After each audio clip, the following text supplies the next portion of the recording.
Rajasthan roadways का कोटपुतली आगार इन दिनों पूरी तरह से जुगाड़ व्यवस्थाओं के सहारे चल रहा है। 59 बसों वाले इस आगार में यहाँ पर जहाँ एक तरफ अधिकारी कर्मचारियों का टोटा है, तो दूसरी तरफ यात्री सुविधा के नाम पर भी व्यवस्थाएं शून्य है। व्यवस्था और सुरक्षा के लिहाज से महत्वपूर्ण पद भी काफी समय से रिक्त पड़े हैं। आलम यह है कि कोटपुतली आगार के विभिन्न 343 पदों पर केवल 166 पदों पर कर्मचारी नियुक्त है, बाकी आधे से ज्यादा पद खाली पड़े हैं। ऐसे में अनुमान लगाया जा सकता है कि आगार की व्यवस्थाएं कैसी चल रही होगी। उनके संचालन की क्या व्यवस्था है? हमारे पास में 59 बसें हैं, जिसमें से 33 बसें तो ऑन कॉन्ट्रैक्ट की हैं, बाकी बसें हमारी है।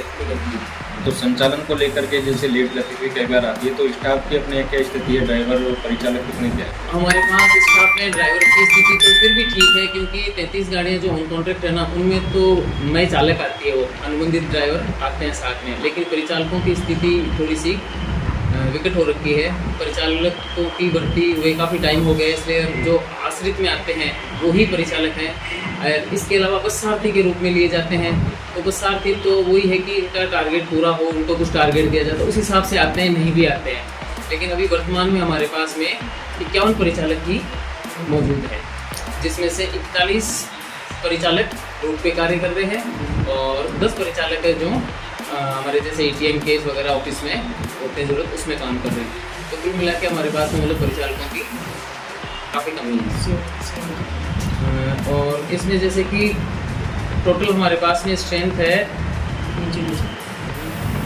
118। हमारे जो आगार को शेड्यूल जैसे आवंटित है ना समय सारणी के अनुसार, उसमें 118 परिचालकों की आवश्यकता होती है, जिसमें से 51 हमारे पास है, 87 हमारे पास में रिक्त पद चल रहे हैं। तो जैसे उसमें से अगर कुछ परिचालक आ जाते हैं तो भी हम काफ़ी अच्छा और इससे भी बेहतर परिणाम दे सकते हैं। तो जैसे अभी कभी आगार की तरफ से जैसे डिमांड की गई है विभाग से? हाँ, आगार की तरफ से हम हर महीने विभाग को, हमारे यहाँ पत्राचार होता है, पत्र डिमांड के लिए, भाई हाँ हमारे यहाँ पे ये कमी है, ये जो भी है वो पत्राचार बराबर किया जाता है। एवं जैसे अभी कोटपुतली में बस स्टैंड की काफ़ी लंबे समय से मांग चली आ रही है और बीच में ये भी आया था कि बस स्टैंड के लिए ज़मीन आवंटित होने वाली है, लेकिन अभी तक बस स्टैंड का कुछ अता पता नहीं है। तो कहाँ तक कार्रवाई पहुँची है, क्या कुछ जानता है? सर, बस स्टैंड के इसमें हमारे से भी यही कहा गया कि भाई जगह तो हमें पहले तो चतुर्भुज पे बताई जा रही थी कि भाई आपको यहाँ चतुर्भुज पे ज़मीन दी जाएगी। फिर चतुर्भुज वाली ज़मीन और हमारे यहाँ पे जैसे कलेक्टर मैडम ने और प्रशासन ने दौरा भी कर लिया। फिर उसके बाद में कहा कि नहीं, ये ज़मीन तो सीवरेज ट्रीटमेंट प्लांट को दी जाएगी, उनके लिए अलॉट हो रही है, आप कोई दूसरी जगह देखो।